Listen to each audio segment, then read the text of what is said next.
Então, Eclesiastes, capítulo de número 10, versículo de número 18, a Bíblia diz da seguinte forma, olha só: pela muita preguiça se enfraquece o teto, e pela frouxidão das mãos goteja a casa. Amém? Sentado mesmo, curve a sua cabeça um minutinho, feche seus olhos. Pai, em Tua presença, meu Deus, nós estamos. E Pai, nós queremos ouvir a Tua voz, queremos aprender da Tua palavra, e que o Senhor possa falar, Pai, aos nossos corações, tornando essa palavra viva, Pai, em cada coração, e nos ensinando a colocarmos em prática a tudo aquilo que o Senhor estará ministrando na nossa vida. Não queremos apenas, meu Deus, ficar simplesmente na teoria, Pai, mas queremos colocar em prática aquilo que o Senhor tem ministrado sobre as nossas vidas, o investimento dos céus sobre nós, ó Pai. E assim nós oramos em nome de Jesus. Amém. E glórias ao nosso bom Deus. Amém. Então a Bíblia, ela fala aqui a respeito da preguiça e diz que a preguiça, ela enfraquece o teto, e diz que pela frouxidão das mãos, né, a pessoa fazer a coisa ali sem aquele afinco, sem aquele empenho, né, a pessoa pegar a coisa ali de qualquer jeito, faz então com que a casa comece a gotejar. Interessante que é uma progressão, né? Por que a casa começa a gotejar? Ora, porque o teto enfraqueceu. Verdade, né? O que o teto enfraquecer vai levar então essa casa a começar a gotejar. E isso é algo muito interessante, a gente já vai se aprofundar mais aqui, mas eu gostaria que você deixasse esse texto aberto, que, como eu disse, a gente já vai voltar para ele. E vamos lá para o Evangelho de Lucas, no capítulo de número 6, por favor. Lucas, capítulo 6, versículo 47. Na semana passada, eu não sei se você esteve aqui, mas na semana passada eu falava sobre, né, a gente praticar a palavra. A gente não apenas saber na teoria, mas colocar em prática. E eu citava justamente essa passagem bíblica de Jesus, né, de dois homens que edificam uma casa.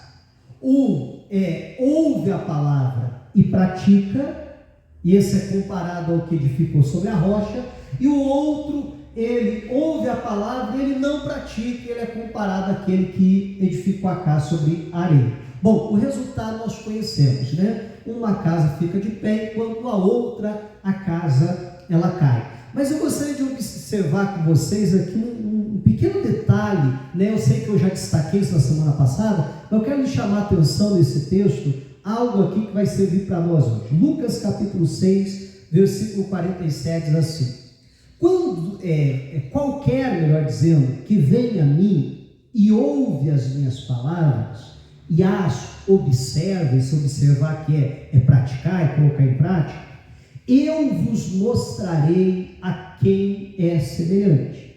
É semelhante ao homem que edificou uma casa. O que ele fez? E cavou, e abriu bem fundo, e pôs os alicerces sobre a rocha.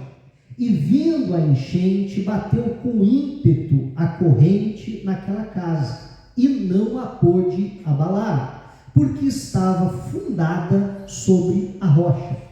Mas o que ouve e não pratica é semelhante ao homem que edificou uma casa sobre a terra, né? Lá em Marcos, na verdade, que a gente viu, fala sobre a areia, que diz sobre a terra, sem alicerce, na qual bateu com ímpeto a corrente, e logo caiu, e foi grande a ruína daquela casa. Meu irmão, além daquilo que Jesus destaca aqui, de alguém colocar em prática aquilo que ouviu, e do outro não colocar em prática aquilo que viu, isso a gente, como eu disse, já falamos semana passada, então não vamos focar nisso hoje, mas perceba que eu poderia muito bem, lendo isso que Jesus nos ensinou, classificar que um foi preguiçoso, sim ou não? Enquanto o outro não foi. O problema não estava no terreno. Eu já falei isso outras vezes, até já falei na quarta-feira passada, mas repito, quando a gente lê o relato de Marcos, né, parece assim que um decidiu, tinha uma rocha assim para fora, e ele decidiu colocar ali, enquanto o outro decidiu colocar na areia, né? Então me parece assim mais simplesmente uma decisão de onde colocar, que o problema estava na verdade no terreno. Mas lendo o relato aqui de Lucas, a gente vê que não é esse o caso. O problema não estava no terreno. Amém?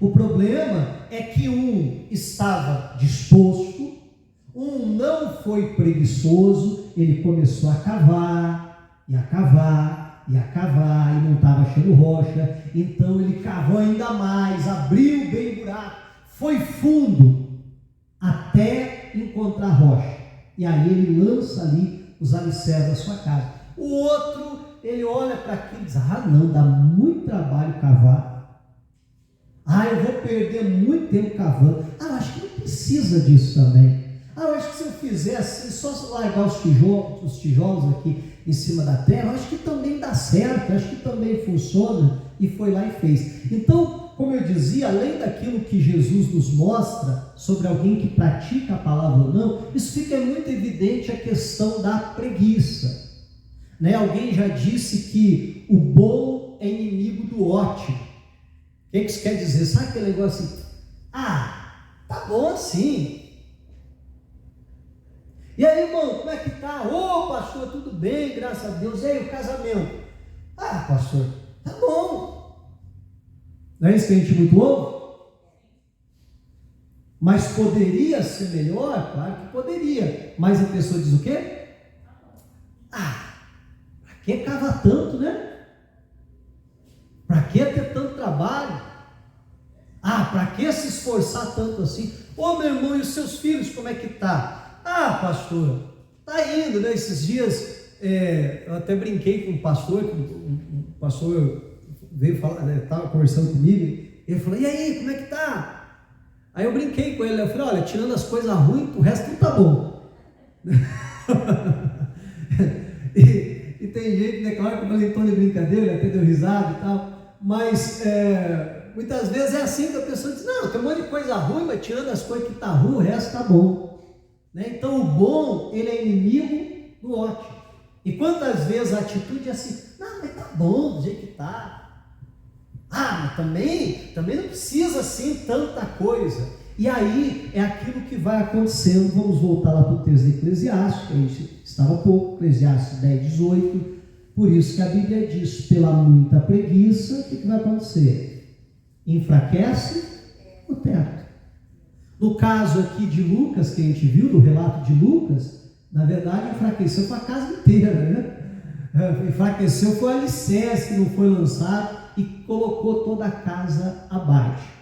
Mas além dessa questão, né, aqui da preguiça, que ela é que leva a pessoa a deixar de viver aquilo que era para viver no seu lar, no seu casamento, com os seus filhos, com os seus irmãos e assim por diante.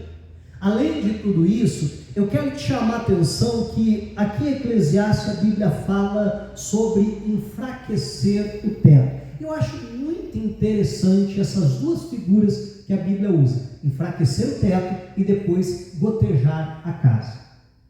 Meu irmão, quando a Bíblia fala sobre enfraquecer o teto é a cobertura. É aquilo que protege uma casa, não só aqueles que estão dentro da casa, mas até mesmo a própria casa em si, da deterioração. Interessante que a gente vê, pela cidade, a gente vê inúmeros exemplos disso, de obras que começaram a ser feitas, mas que pararam no meio do caminho, que não foi colocado o teto. E o que acontece com aquela construção? Em pouco tempo, está tudo sendo destruído, verdade ou não? Porque começa a pegar sol, chuva, sol, chuva, sol, chuva, sol, chuva, daqui a pouco as paredes já estão todas enfraquecidas, todas podres, sequer dá para utilizar aquela construção.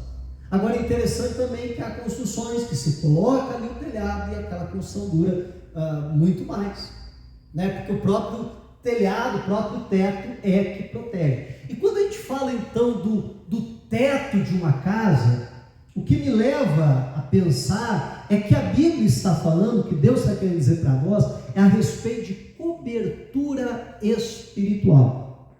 Amém? A nossa casa, ela precisa de cobertura espiritual. A cobertura espiritual da nossa casa, ela precisa estar muito bem, para que nada externo, nada que é do diabo possa entrar ali e causar destruição.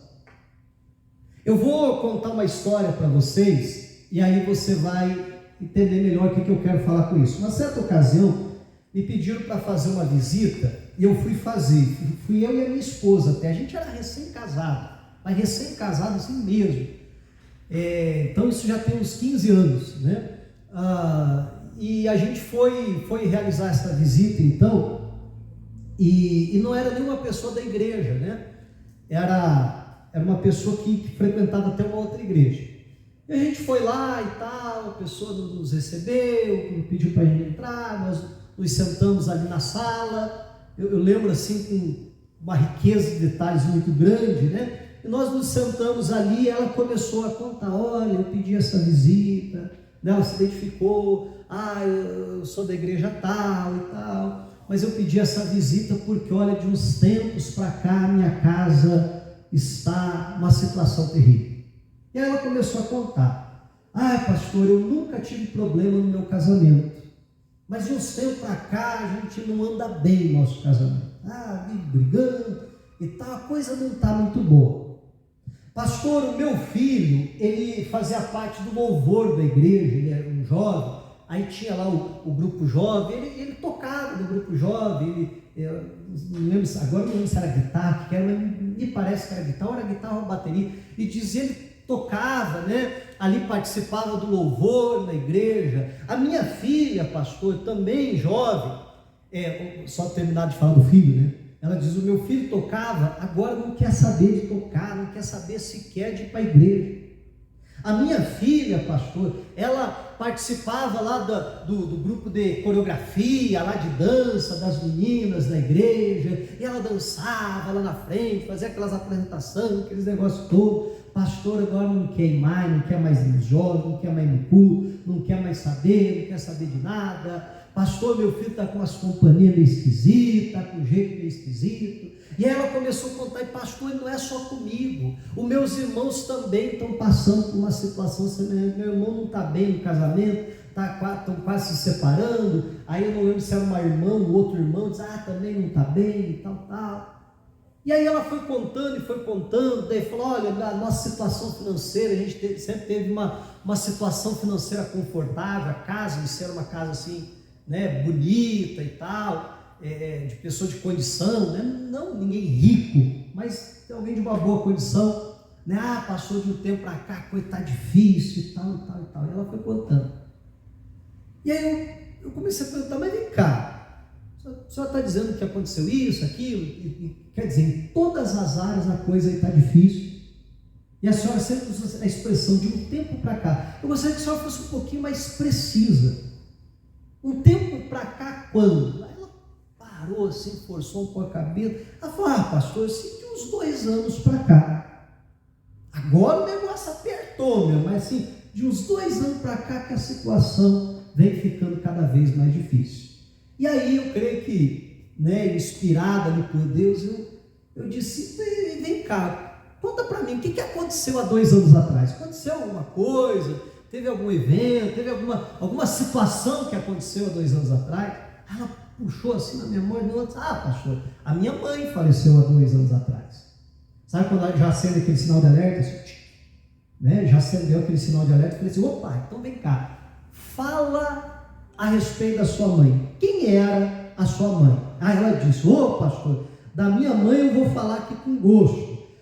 Pastor, a minha mãe era uma mulher de Deus, a minha mãe era uma mulher de oração, a minha mãe, pastor, olha, eu lembro que ela até usou essa expressão: pastor, a minha mãe, depois que ela ficou um pouco mais idosa, meu pai faleceu, ela ficou viúva, então a gente trouxe ela para morar aqui dentro da nossa casa, ela morava aqui com a gente. Pastor, mas se o senhor quisesse procurar ela, viesse aqui em casa, o senhor não achava.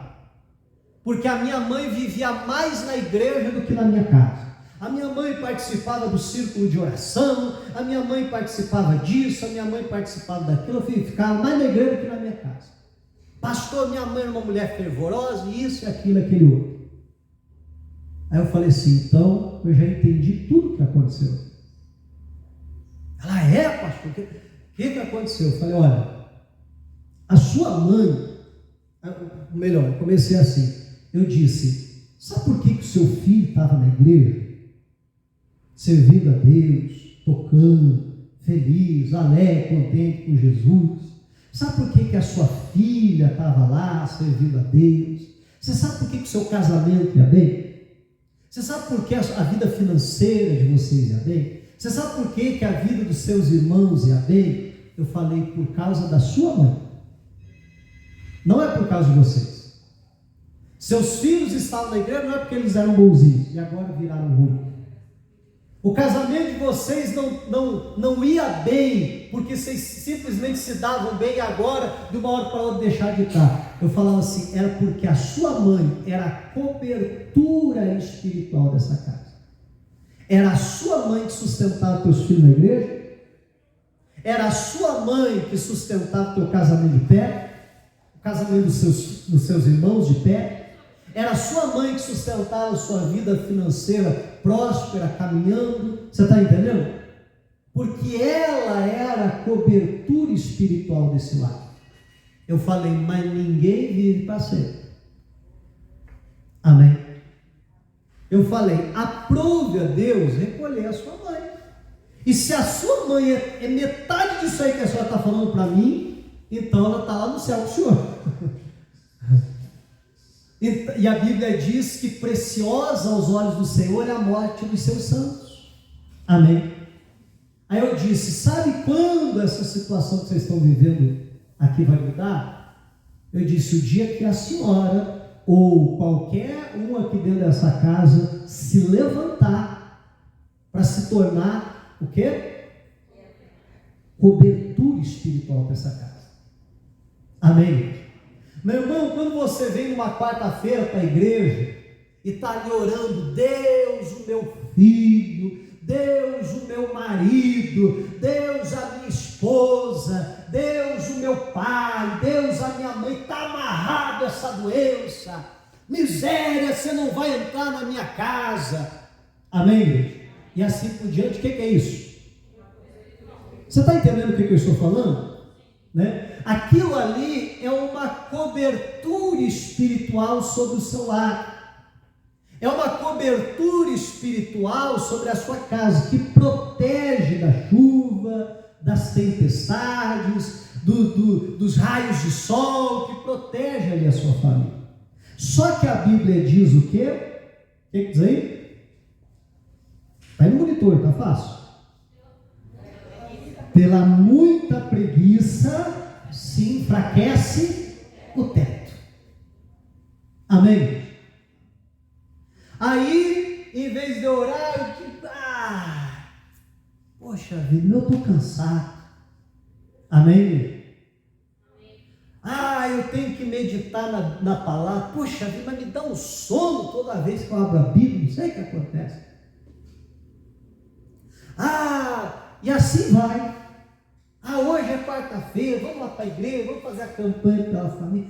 Poxa, a vida está com jeito assim de chuva, não sei não se daqui a pouco não chove. E assim vai. Eu lembro de uma ocasião, eu ia falar aqui que igreja que era, como está gravando, deixa para lá. Uma igreja que eu pastorei já foram várias aqui no Paraná e fora. Mas uma igreja que eu pastorei, uma das primeiras igrejas que eu pastorei, eu lembro de uma senhora. Ela veio para a igreja, ela inclusive pediu uma visita. Eu fui lá na casa dela, o filho envolvido com drogas, o marido no vício do álcool, a filha, uma vida virada, né, envolvida até com prostituição e etc. E bagunçada a casa, uma miséria, uma situação difícil. E a senhora começou a vir na igreja, ela me pediu uma visita, eu fui lá, conversei com o filho, conversei com o marido, conversei com a filha, fiz a oração, aquela coisa toda e tal. E falei para ela, olha, a senhora quer mudar a situação aqui na sua casa, a senhora precisa vir para a igreja, a senhora precisa buscar Deus, né, para mudar essa situação. E ela começou a vir. Ela via toda quarta-feira. Na verdade, salvo engano, isso é anterior à primeira história. Então tem tempo, tem uns 16 para 17 anos, por exemplo. E aí eu disse para ela, você tem que ficar firme, aquela coisa toda. E ela começou a vir. E aí, como eu disse, salvo engano, né, às vezes pode perder um detalhe no meio do caminho, mas ela vinha toda quarta, toda sexta, todo domingo. Segunda eu não tenho certeza se ela vinha, mas eu lembro que quarta, sexta e domingo ela vinha. Todo domingo, toda culto ela estava lá. Aí daqui a pouco ela começou de vez em quando a chegar atrasada no culto. Aí estava começando a pregar, ela estava chegando e tal. Daqui a pouco ela parou de vir na sexta. Só vinha na quarta e no domingo. Daqui a pouco ela parou de vir no domingo. Adivinha o que aconteceu? Daqui a pouco ela vinha uma quarta, outra não e tal. Daqui a pouco eu notei assim, umas 3, 4 quartas-feiras que ela não estava vindo, não estava aparecendo. E aí um belo dia, né, e só esqueci de contar essa parte antes, né, que enquanto ela estava vindo, ela começou a testemunhar, né, semana após semana, queria dar o testemunho que o meu filho, né, saiu das drogas, daqui a pouco outro dia, queria dar testemunho, meu casamento, meu marido parou de beber, e foi havendo assim uma evolução, uma transformação muito grande na família, né, e volta e meia ela estava testemunhando a família, e como assim, eu estava acompanhando o caso, então, né, se alegra, vendo assim, aquela transformação, mas daqui a pouco ela começou a sumir da igreja. E aí, um belo dia eu estou fazendo o culto, quarta-feira à tarde, ela vem quarta-feira à tarde, isso eu não esqueci. Eu estou quase acabando assim o culto, já estava assim nos finalmente, já dando a bênção final, daqui a pouco ela entra a porta dentro, lá chorando, em prantos e tal, senta lá no último banco, daquele jeito, assim, um ar de desespero, e eu já estava encerrando o culto, aí terminei, pessoal, Deus abençoe, aquela coisa toda, e tal, e o pessoal saindo, então ela veio, né, chorando, pastor, me ajuda, pastor. Eu falei, o que aconteceu? Calma, né, respirar fundo e tal, senão sequer eu consigo entender o que está acontecendo. Pastor, você não sabe o que aconteceu lá em casa, pastor. Ai, pastor, minha filha, pastor, está daquele jeito de novo.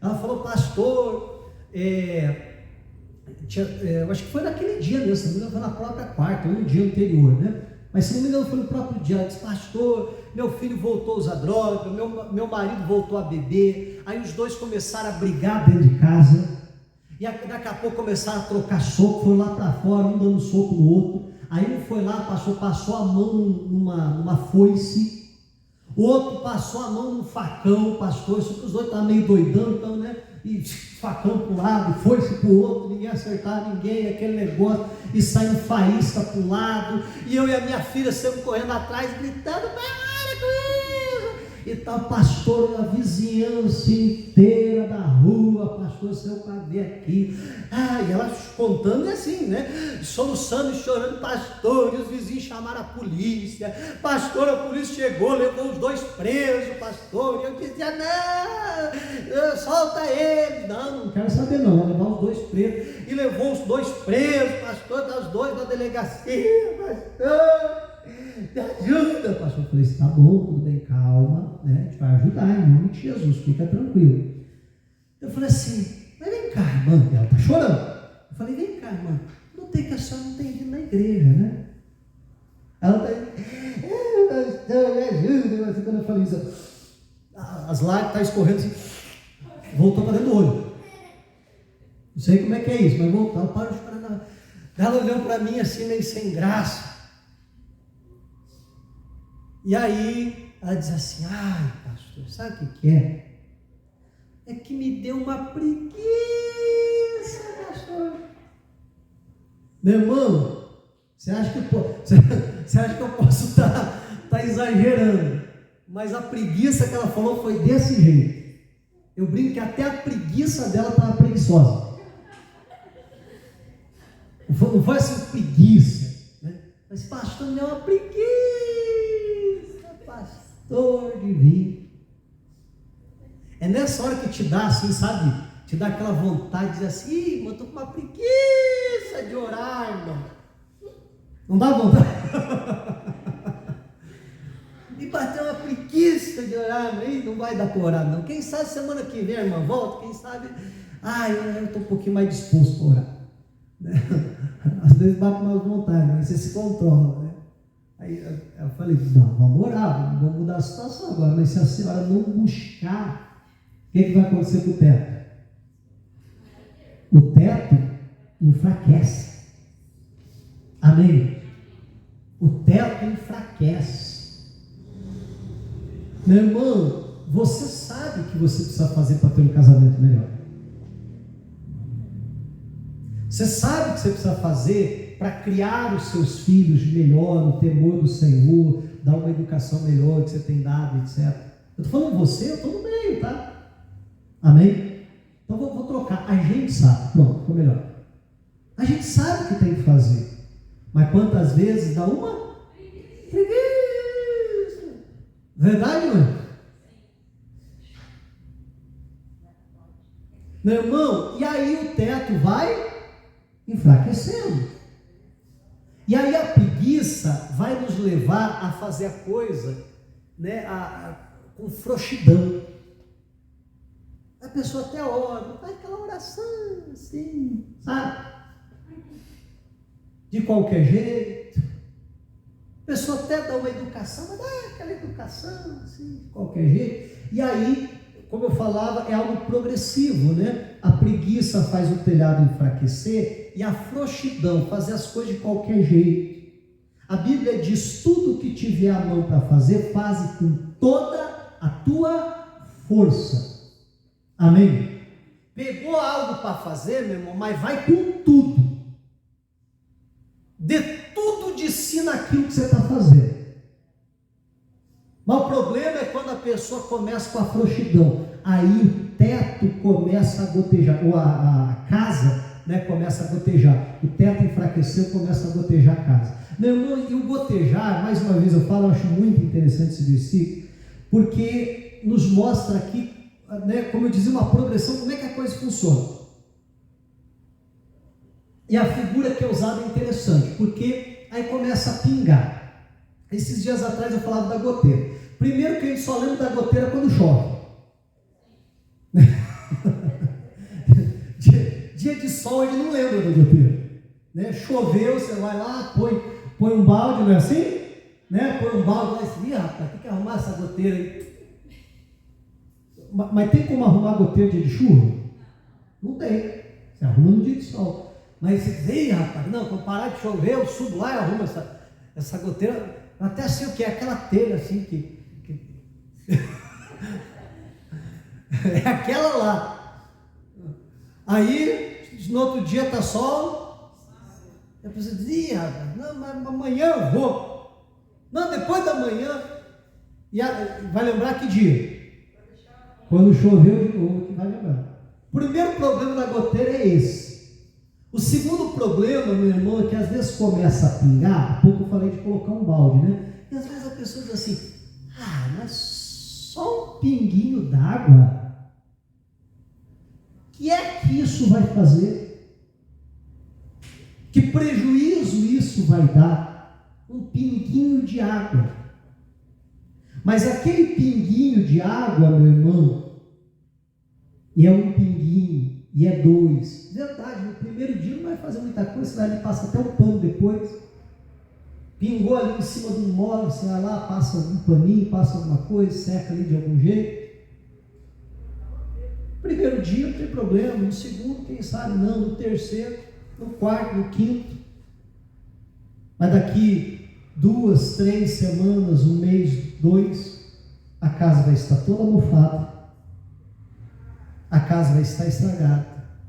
Uma ocasião eu fui fazer uma visita e tinha uma goteira. Hoje eu estou falando das visitas, né? Outra coisa. E tinha uma goteira. A goteira tinha feito um buraco no assoalho e tinha já feito um buraco na terra lá embaixo. Tinha um buracão dentro da casa. Tinha que tomar cuidado para não cair. Sem contar que a madeira em volta estava como? Toda podre. Né? Então você entrava assim, a pessoa tem que dizer, cuidado ali, pastor. Que tem um buraco. Opa, se eu passar aqui, não é longe, para não cair dentro. Daqui a pouco, já imaginou, passou? Cai lá dentro do buraco. Mas olha que coisa séria. Eu sei que esse é um exemplo assim, né, extremo. Mas o que uma goteira pode fazer? Você está entendendo? E aí, deixa eu usar uma outra figura, olha só. Você já entrou numa casa, muito tempo ali fechada, acabou pegando mofo. Você entra ali dentro, como é que está o ar? Meu irmão, o ar está pesado, não é assim? O ar fica pesado, fica ruim de respirar. Você se sente até mal ali dentro. Você não vê a hora de botar a cara para fora para tomar um ar, não é assim? Meu irmão, não tem casa que é desse jeito? Que o clima é pesado? Você se sente mal, que é ruim de respirar ali dentro. Você diz, rapaz, tinha ali fora, pelo menos tomar um fôlego. Sim ou não? Olha que coisa séria. Meu irmão, já que hoje eu estou falando tanto de visita, né? Quem, por exemplo, né, vai visitar, você percebe, você entra numa casa pelo clima, não estou falando do né, clima, ali o efeito climático, né? Mas sim, o ambiente da casa, você já sente. Tem lugar que você entra, não é uma paz? Meu irmão, tem um lugar que você entra que o clima está pesado. Olha que coisa séria. Então nós precisamos levar muito a sério isso que a Bíblia diz. Meu irmão, você quer que a cobertura espiritual da tua casa esteja ali bem, esteja ali, né, não deixando nenhuma ação maligna entrar, então não pode haver a preguiça. Nem a preguiça de orar, de buscar, nem a preguiça de estar presente, de ensinar, de incentivar, porque tem a parte natural e tem a parte espiritual. Tem gente que ora demais e se apresenta de menos à família. Tem gente que se apresenta demais e ora de menos. E a gente precisa ter um equilíbrio. Amém? Porque o ser humano é tanto espiritual quanto um ser natural. Nós somos os dois. Vivemos nesses dois mundos ao mesmo tempo. Então precisamos cuidar das duas áreas. Mas o que eu quero lhe chamar a atenção é que você guarde no teu coração. Meu irmão, se pergunte, como é que está a cobertura espiritual da sua casa? Ou ainda, não tome como ofensa, mas, primeiro, há cobertura espiritual? Há alguma cobertura? Segundo, se tem, como está essa cobertura? Está ali firme, forte, inabalável? Ou já se enfraqueceu por causa da preguiça? Ou quem sabe já está no estado até mais avançado, que pela frouxidão já está gotejando a casa. Pastor, coisa está séria lá em casa, então conserta o telhado. Amém? Então conserta o telhado. Então se levanta. Você me perdoe aqui, eu não preparei, mas a Bíblia diz a respeito de uma passagem muito interessante. Eu geralmente conto esse testemunho quando eu estou pregando essa mensagem. Mas a Bíblia diz que Débora, ela se levanta como mãe de Israel. Que Israel estava uma bagunça, até que ela decidiu se levantar como mãe de Israel. E aí tudo mudou. Meu irmão, enquanto alguém lá na sua casa, espero que seja você, amém? Não se levantar ali como uma mãe, como um pai, como alguém que vai servir como cobertura espiritual, é uma coisa ficar bagunçada. E que nós possamos hoje assumir, não, Eu vou ser essa pessoa em nome de Jesus. A gente precisa crer naquilo que a palavra de Deus diz. Muito vale em seus efeitos a oração de um justo. A gente precisa crer, meu irmão, que a nossa oração faz toda a diferença na vida dos nossos filhos. Que a nossa oração faz toda a diferença na vida do nosso cônjuge. Que a nossa oração faz toda a diferença, meu irmão, na vida daquelas pessoas pelas quais nós paramos a interceder. E que em nome de Jesus Cristo possamos ser essa cobertura espiritual. Diga a glória a Deus e vamos aplaudir a Jesus.